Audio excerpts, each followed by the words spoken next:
Bismillahirrahmanirrahim. Assalamualaikum warahmatullahi wabarakatuh.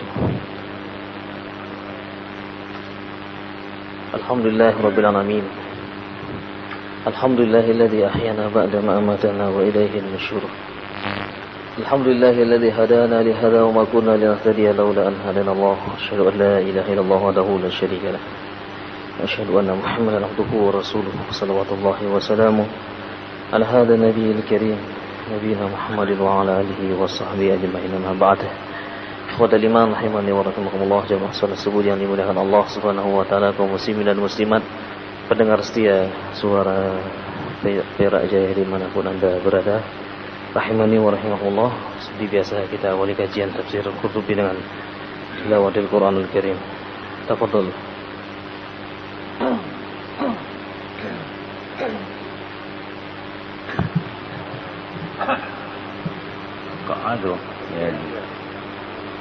أعوذ بالله من الشيطان الرجيم. بسم الله الرحمن الرحيم. ما لكم كيف تحكمون. ما لكم كيف تحكمون. ما لكم كيف تحكمون. أفلا تذكرون. أم لكم سلطان. Kumnya jangan ditahan.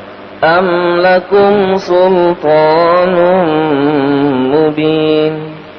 Am lakum sultanun mubin. Fatatu bi ayatikum. Fa'tu bi kitabikum in kuntum shadiqin. Fa'tum bi kitabim in kuntum shadiqin. Fa'tu bi kitabikum in kuntum shadiqin. Fa'tu bi kitabikum in kuntum shadiqin. وجعلوا بينكم وبين الجنة نسبا.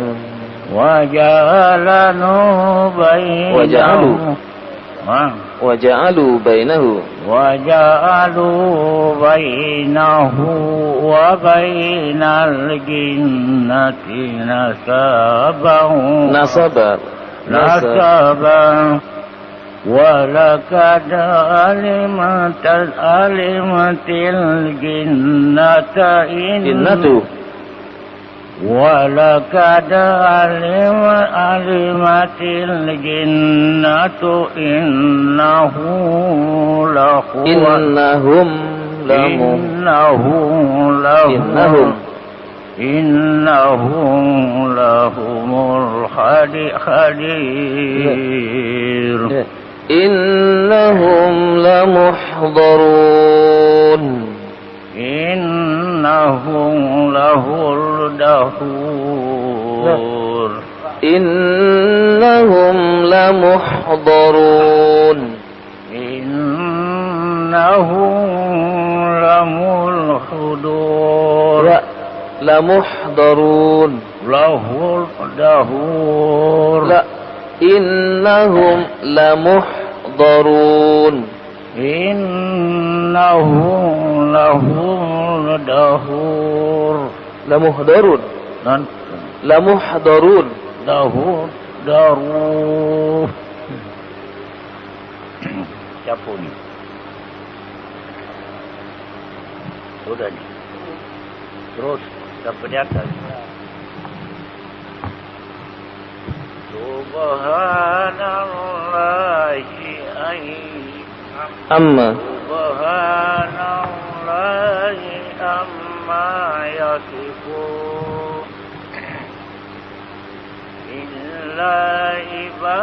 الله إلا عباد الله المخلصين. Mic-nya kurang dekat Pak, mic-nya.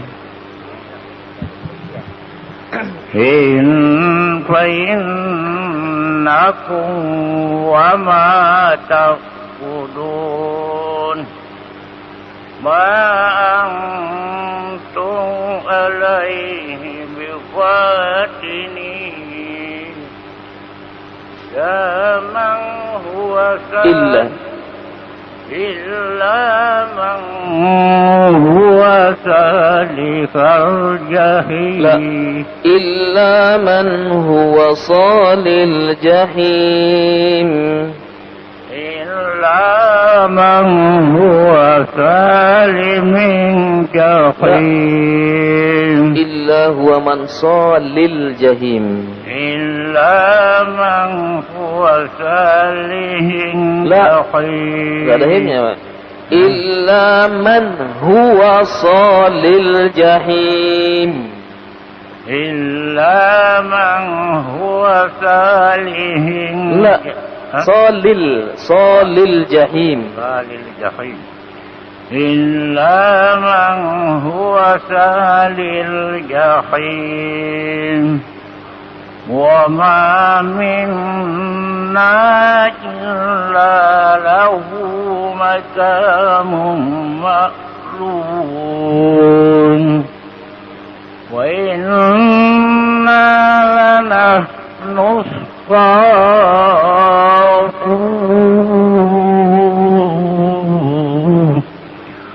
وإنا لجحن الأمد وإنا لنحن المسبحون. وإنا لنحن المسبحون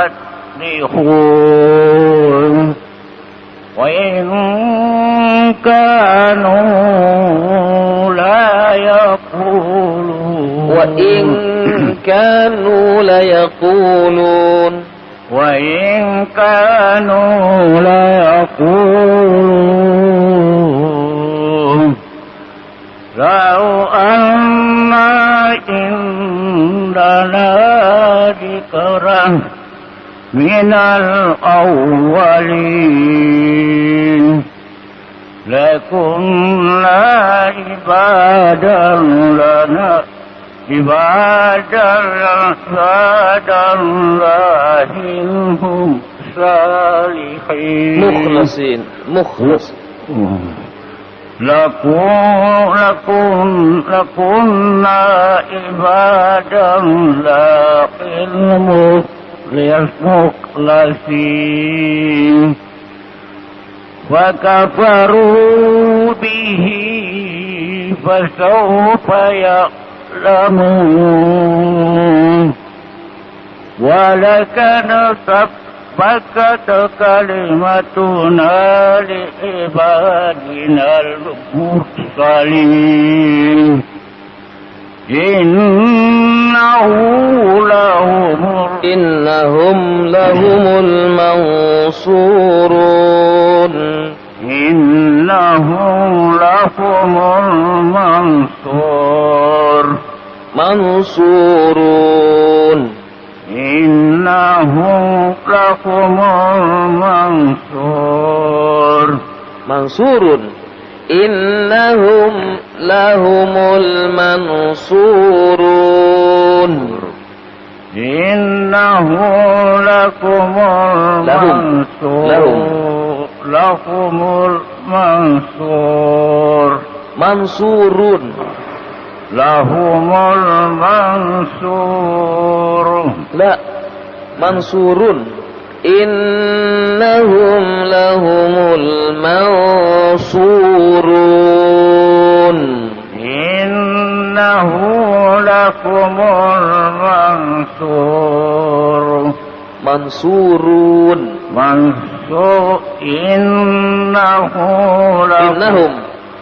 إنهم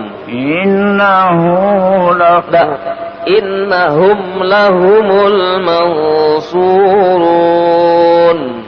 إنهم لكم المنصورون وإن جندنا لهم الغالبون وتولى عنهم فاستحي وأبصره فسوف يبصرون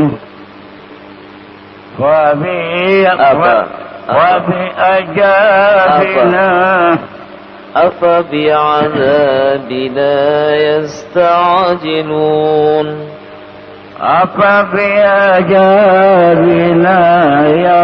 يستعجلون وإذا نزل بساحتهم فإذا نزل بساحتهم فإذا سجل بساحتهم فساء سبأ المفجرين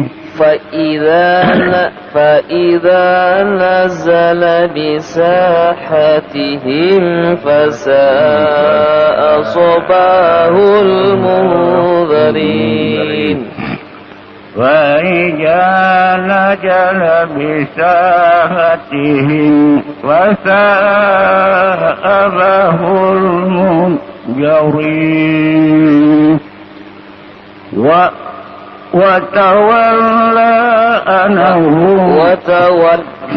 وتولى عنهم حتى حين. Lamnya jangan panjang-panjang. Watawalla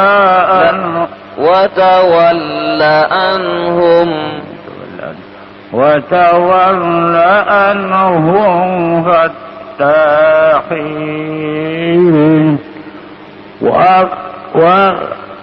وأبصر فسوف يبصرون سبحان ربك رب العزة عما يصفون وسلام على المرسلين والحمد لله رب العالمين.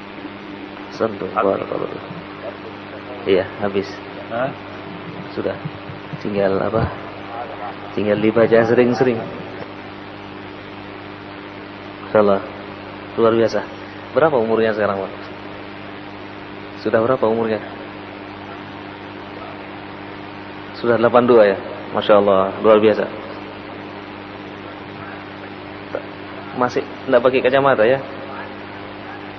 Oh, kacamatanya di rumah ya? Oh gitu.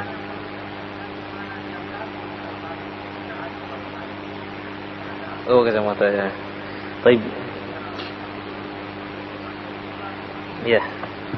Baik, mudah-mudahan nanti bisa dibaca-baca lagi.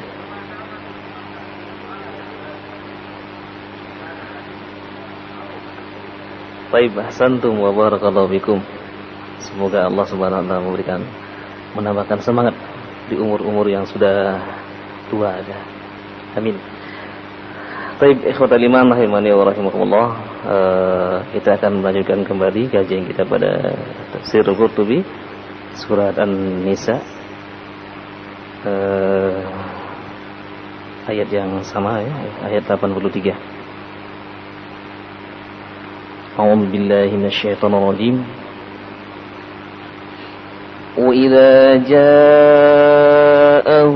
أمر من الأمن أو الخوف أذاعوا به ولو ردوا إلى الرسول وإلى أولي الأمر منهم ولو ردوا ردوه إلى الرسول وإلى أولي الأمر منهم لعلمه الذين يستنبطونه منهم ولولا فضل الله عليكم ورحمته لاتبعتم الشيطان إلا قليلا.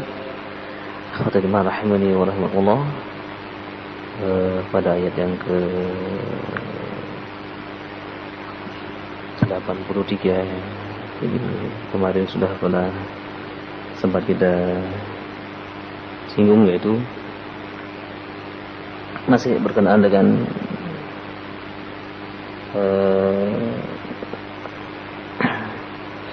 orang-orang yang ragu-ragu dengan Al-Quran Al-Karim. Wa idza jaa haula'i alladziina lam yastaqirru al-iman fi qulubihim, apabila telah datang kepada mereka yang imannya belum sempurna, imannya belum tetap, masih goyah di dalam hatinya. Amrun yajibu kitmanuhu muta'alliqan bil amni alladhi ya'udu khairuhu 'ala al-islam wal muslimin. Itu perintah untuk kitman, perintah untuk menjaga keamanan terhadap yang mana perintah untuk menjaga keamanan tersebut supaya disembunyikan terlebih dahulu demi keselamatan kaum muslimin. Awil khawfil ladhi yamqa fi qulubihim adamul itminan abshawhu wa adha'u bihi fin nas, atau sesuatu yang menakutkan yang akan menimpa kepada kaum umat ini supaya disimpan terlebih dahulu, supaya hidden terlebih dahulu ya. Tapi mereka menyebarkan abshawhu wa adha'u bihi fin nas, sebagaimana dulu terjadi di kalangan Bani Israel ketika Nabi Musa alaihissalam mengirim 12 naqiban, jadi 12 orang naqib. Naqib ini komandan. Ada 12 komandan yang dikirim dari 12 suku untuk masuk ke kota Palestina, menyelidiki keadaan di sana. Tapi pesan Nabi Musa satu, apapun yang kalian lihat jangan sampai diceritakan kepada masyarakat. Dari 12 orang ini yang mampu menjaga rahasia berapa orang? Ada 2 orang saja. Dari 12 orang yang mampu menjaga rahasia cuma 2 saja.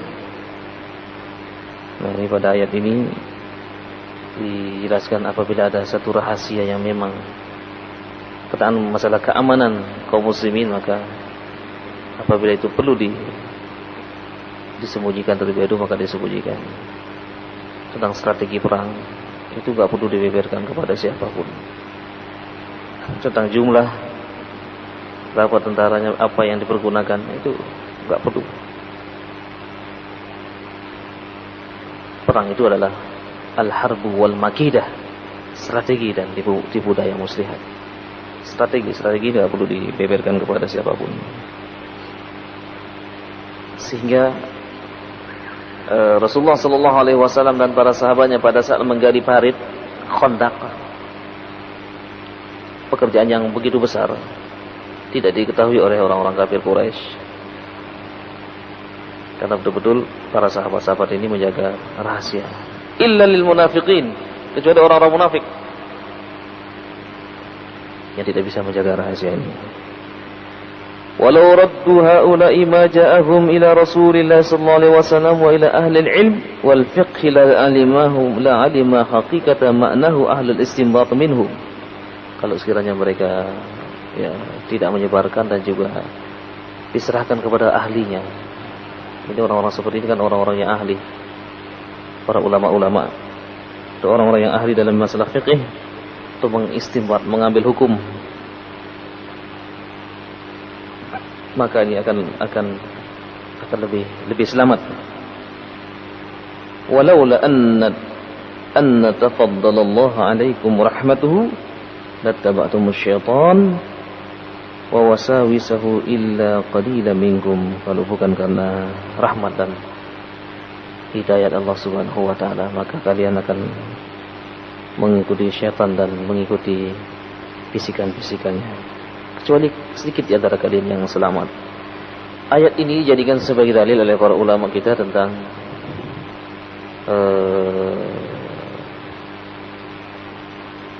al-ijtihad.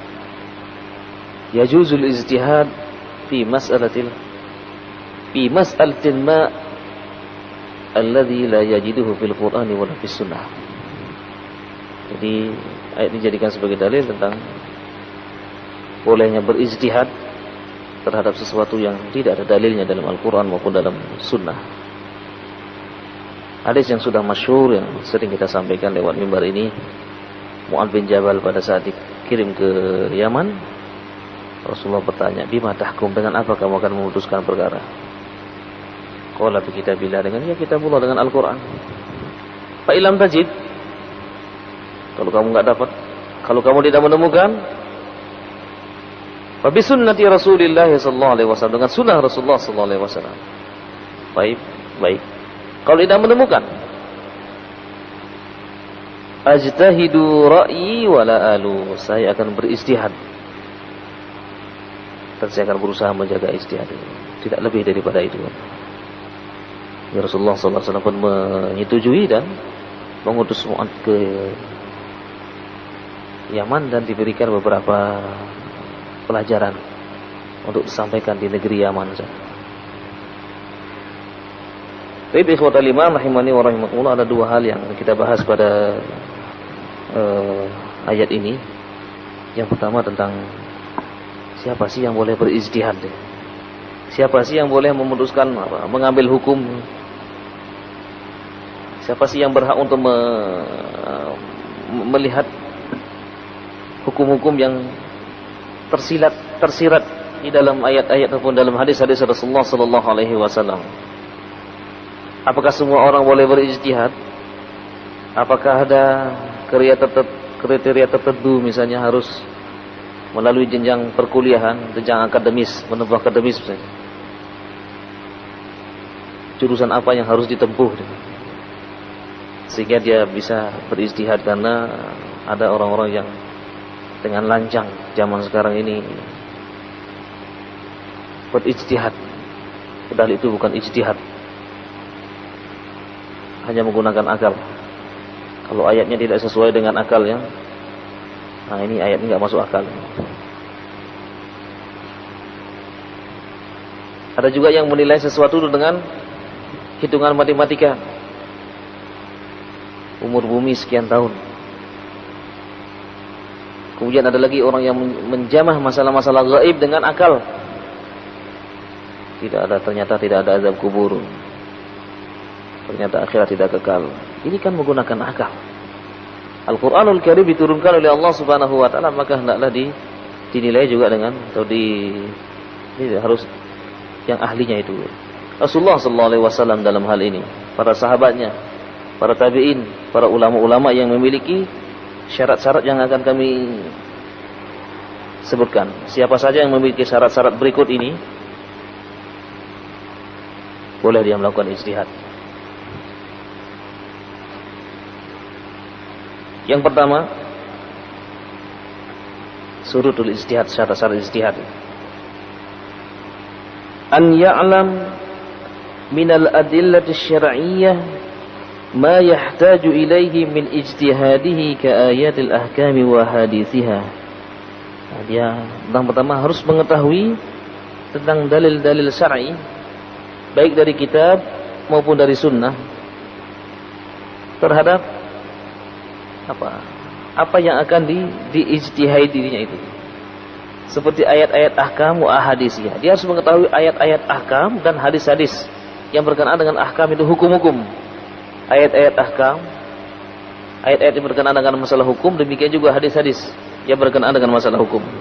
Yang pertama.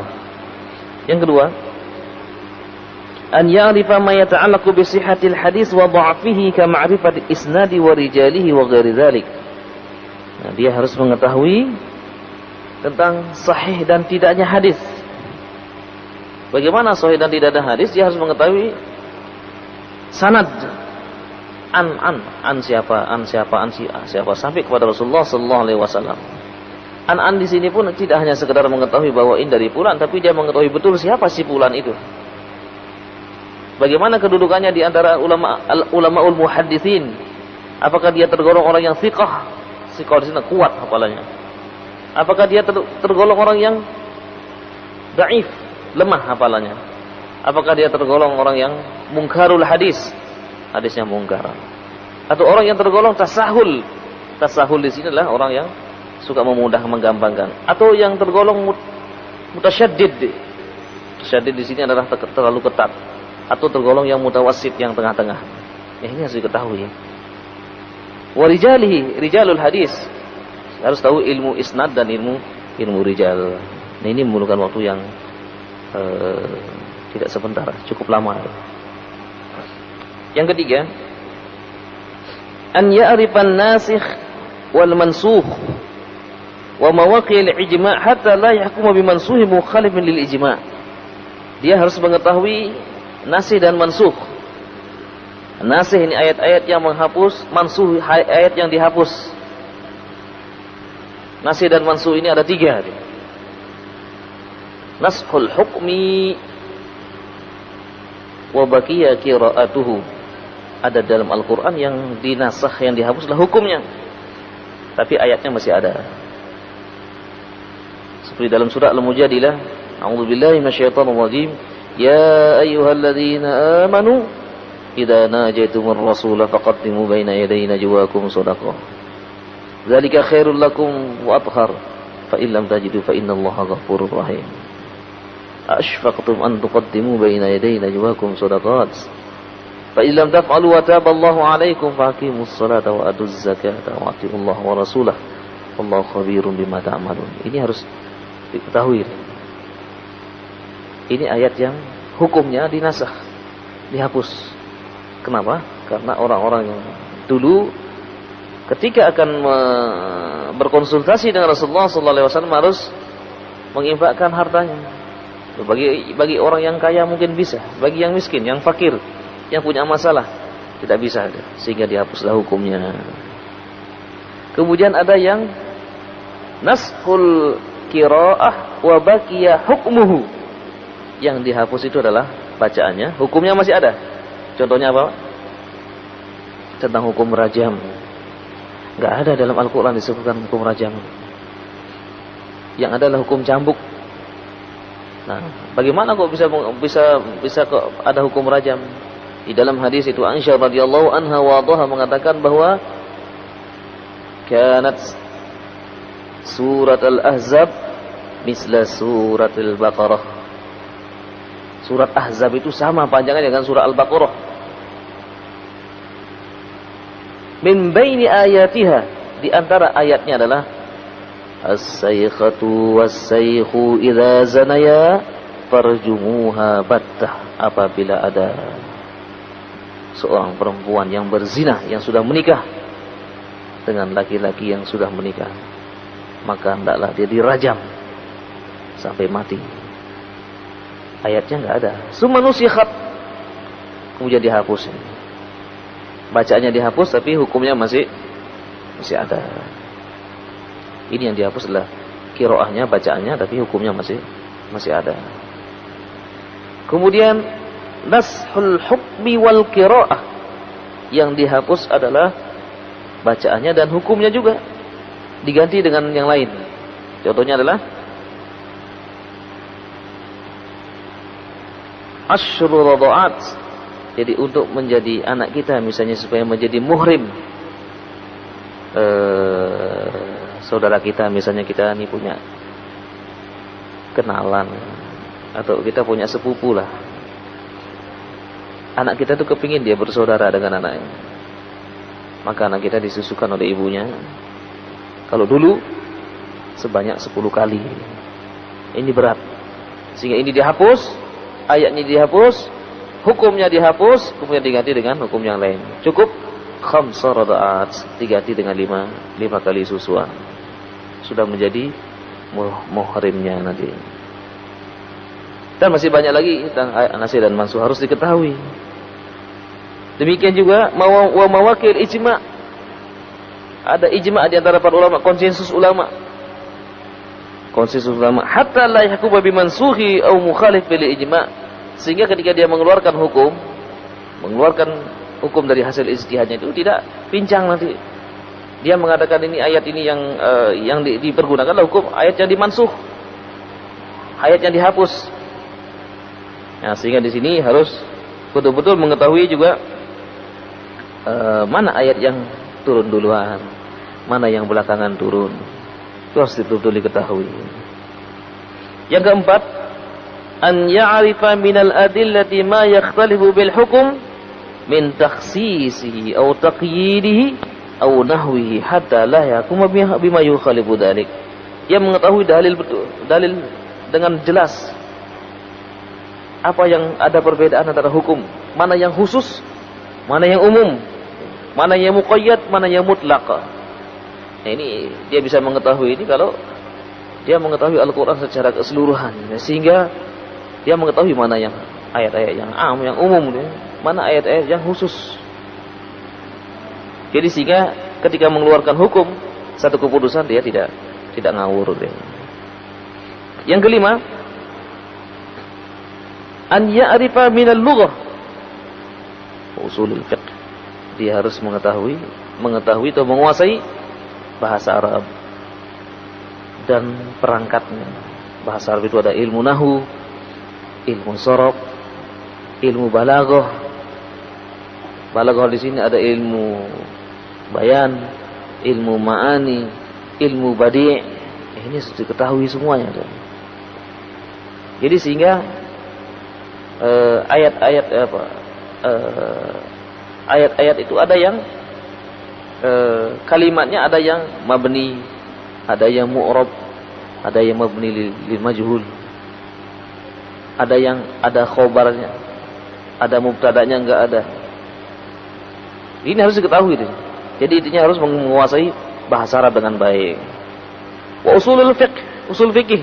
Nah, ini usul fikih yang kita baca sekarang adalah al-usul min ilmil usul yang ditulis oleh Syekh Muhammad Utsaimin Shalih Utsaimin rahimahullahu taala. Ini usul fikih ini sangat sederhana. Masih ada lagi yang lebih luas. Ini harus mengetahui usul fikih. Usul fikih ini metodologi untuk mempelajari fikih. Jadi harus mengetahui. Ma yata'allaqu bidalatil alfaz. Nah, dari usul fikih ini kita mengetahui tadi lafaz ini maksudnya apa gitu ya. Seperti firman Allah Subhanahu wa taala, nisa'ukum harsul lakum fa'tu harfakum anna syi'tum. Istri-istri kalian adalah sebagai sawah dan ladang bagi kalian. Ini kok sawah dan ladang? Apa maksudnya ini? Fa'tu harfakum anna syi'tum. Datangilah ladang-ladang kalian, sawah-sawah kalian di mana saja dengan berbagai macam cara. Silakan. Karena ayat ini turun berkenaan dengan Umar bin Khattab yang ketika itu menikah dengan seorang Ansariyah. Dia mengatakan kepada ya Rasulullah, hawaltu ba'li walam yujibuni. Ya Rasulullah, kok beda wanita-wanita di Madinah dengan wanita-wanita yang di Mekah. Kemudian turunlah ayat ini. Silakan kamu datangi istri-istri kamu dari mana, dengan berbagai macam teknik, asalkan pada tempatnya. Ini kinayah yang sangat tinggi sekali gitu. Kiasan yang sangat tinggi sekali. Jadi Allah Subhanahu wa taala mengumpamakan wanita-wanita adalah sebagai apa? Sebagai sawah dan ladang. Demikian juga Allah Subhanahu wa taala mengatakan di dalam Al-Qur'an, "Uhilla lakum lailatus siyamir rafathu ila nisaikum hunna libasul lakum wa antum libasul lahunna." Dihalalkan bagi kalian mendatangi istri-istri kalian di bulan puasa di malam hari karena dialah pakaian bagi kamu dan kamulah pakaian bagi dia. Ini apa maksudnya? Ini harus diketahui gitu ya. Kok wanita dikatakan pakaian, laki-laki juga dikatakan pakaian? Nah ini kalau tidak mempelajari bahasa Arab nggak mengerti, tidak akan mengetahui. Jadi bahasa Arab itu sangatlah luar biasa. Kadang-kadang satu kata maknanya sangat banyak. Banyak kata maknanya satu. Banyak kata penggunaannya berbeda-beda. Padahal contoh misalnya kalimat zahaba. Zahaba ini artinya pergi deh. Zahaba juga artinya berpendapat, sehingga menjadi mazhab nanti. Kemudian irtahala juga artinya pergi. Irtahala ini pergi tapi apa? Seperti tamasya. Irtahala, rehlah. Camping. Safaro juga pergi artinya. Tapi safaro ini lebih cenderung menginap. Asra itu artinya juga berjalan, tapi tidak cocok untuk siang hari, tapi untuk malam hari. Karena itu Allah berfirman, Subhanalladzi asra bi'abdihi lailan minal masjidil haram ila al-masjidil aqsa alladzi barakna haulahu linuriyahu min ayatina ila akhir ayat. Digunakan asra, padahal artinya juga pergi menjalan. Nah, ini kalau tidak mempelajari bahasa Arab tidak akan mengetahui lafaz-lafaz. Kemudian ada yang am, ada yang umum. Dari pelajaran usul fikih ini ada nanti lafaz-lafaz yang umum dalam Al-Qur'an. Seperti contoh misalnya firman Allah Subhanahu wa taala dalam surah Al-Mujadilah. Bismillahirrahmanirrahim. Qad sami'allahu qawlan allati tujadiluka fi zawjiha wa tashtaki ila Allah wallahu yasma'u tahawwurakum wa innallaha sami'un basir. Ayat ini adalah sebab turunnya ada seorang yang mengadu kepada Rasulullah SAW, seorang wanita yang mengadukan suaminya yang telah menghina dia. Penghinaannya apa? Anti alayya qadhari ummi. Engkau tidak upahnya seperti punggung ibuku. Nah ini penghinaan bagi orang Arab ya. Artinya di sini ya orang tuanya kan sudah tua, renta, sudah nggak bisa apa-apa.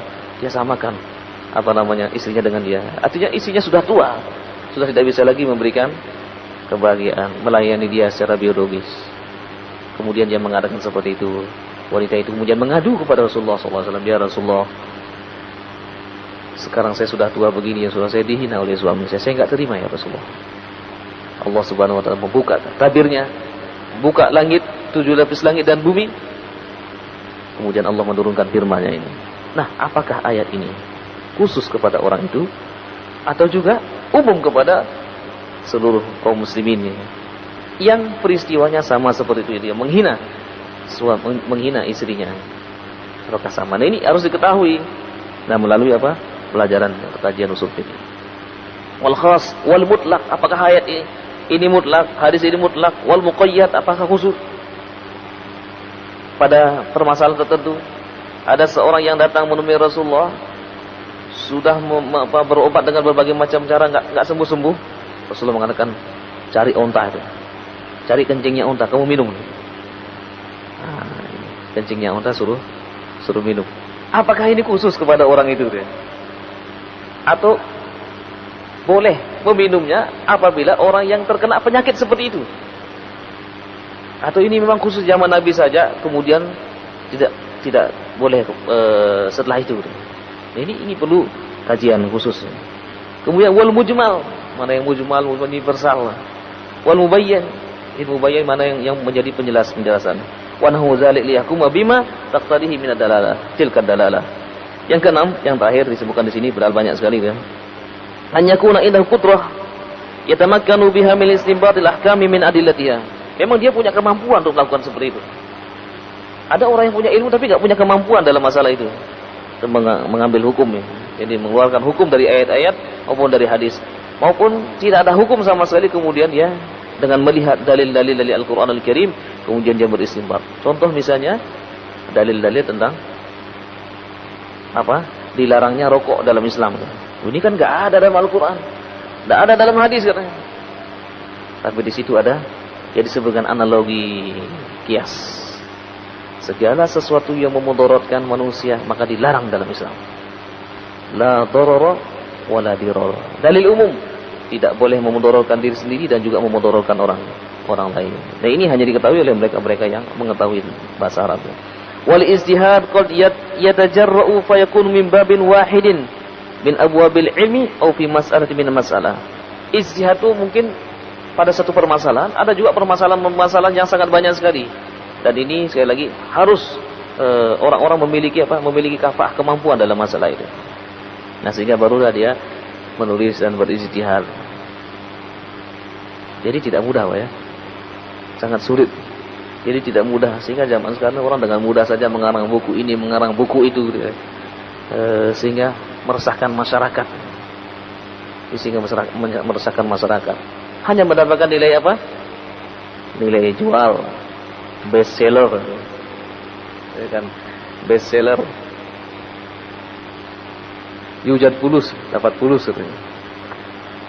Jadi para ulama-ulama dulu Masya Allah sangatlah luar biasa ya. Waraknya kepada. Jadi waraknya itu menjaga kehati-hatian. Apakah buku yang saya akan tulis ini nanti bermanfaat atau tidak? Apakah nanti akan memberikan mudarat atau tidak? Imam Malik rahimahullah taala sebagaimana kita terangkan dulu, yang dulu menulis hadis sekitar 4.000 hadis, kemudian selama 40 tahun, bukan setahun 2 tahun, 40 tahun dia pilih-pilih lagi sehingga menjadi 500 hadis yang dia tulis di dalam kitabnya Al-Muwatta. Imam Bukhari rahimahullah taala menulis kitab Sahih Bukhari selama 16 tahun. Jadi tidak main-main. Jadi para ulama-ulama dulu Masya Allah sangat luar biasa. Karena itu kita bisa menikmati sekarang ini. Tapi ikhwatal iman rahimani wa rahimakumullah, ini yang dapat disampaikan sebagai pengetahuan bagi kita bahwa ternyata untuk menjadi seorang mujtahid itu sangatlah memerlukan kemampuan yang begitu sebagaimana disebutkan oleh para ulama-ulama kita, sehingga tidak mudah orang sembarangan berbicara masalah agama ini. Aqulu qouli hadza wa astaghfirullah li wa lakum wa asykurukum ala husni ihtimamikum. Kita akhiri dengan doa kepada dalam majelis. Subhanakallahumma wa bihamdika asyhadu an la ilaha illa anta astaghfiruka wa atubu ilaik.